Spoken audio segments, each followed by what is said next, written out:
네, 안녕하세요. 옆집 안이사 은희 언니예요. 혹시 여러분 생리기간이 아닌데 팬티에 피가 묻어나온다든가 해서 유난히 걱정한 적이 있으신가요?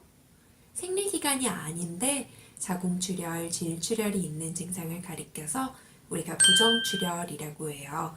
오늘은 이 부정출혈에 대해서 이야기를 좀 해보도록 할게요. 갑자기 피가 나온다 하면은 대부분은 엄청 걱정부터 하실 거예요. 혹시 내가 죽을 병이 생긴 건 아닐까? 내 몸에 큰 문제가 생긴 건 아닐까? 혹시 종양 같은 건 아닐까? 아니면 착상열? 물론 부정출혈은 내 몸에 분명한 이상이 생겼다는 건강의 적신호이기 때문에 반드시 치료받아야 하는 증상이에요. 하지만 어떤 분들은 너무 겁을 내는 나머지 병원에 가길 두려워하시는 분들도 계시더라고요. 진짜 혹시 가서 죽을 병이라고 하면 어쩌지? 심각한 거면 어쩌지? 이런 걱정으로 병원에 가길 꺼리시는 분들을 위해서, 그리고 평소 부정출혈로 고민하시는 분들을 위해서 이 영상을 준비해 봤어요. 앞서 말씀드렸듯이 생리기간이 아닌데 피가 비치는 증상을 부정출혈이라고 해요. 부정출혈은 굉장히 여러 가지 원인에 의해서 생길 수가 있어요. 우리가 용종이라고도 부르는 폴립, 근종, 자궁 성근증 등 분명한 원인 질환에 의해서 생길 수도 있고, 착상열일 수도 있고, 걱정하시는 암일 수도 있어요, 물론. 원인은 굉장히 다양해요. 하지만 부정출혈의 75% 정도는 검사상 별다른 원인이 이상이 발견되지 않는 경우가 많아요. 즉, 부정출혈로 걱정하는 4명 중에 3명은 병원에 가서 검사를 했는데 정작 아무 이상 없음으로 나올 가능성이 높다는 거죠. 이런 기질적 원인이 명확치 않은 출혈을 기능성 자궁출혈이라고 불러요. 기능성 자궁출혈이 생기는 원인은 굉장히 여러 가지가 있어요. 한의학에서는 부정출혈을 북루라는 이름으로 불렀는데, 동의보감에서는 북루의 원인을 가운데서 잡아주는 힘이 약해져서 이걸 잡고 있지 못해서 밑으로 새어나간다든지, 스트레스를 많이 받아 그 열로 인해서 출혈이 생길 수 있다고 보았어요.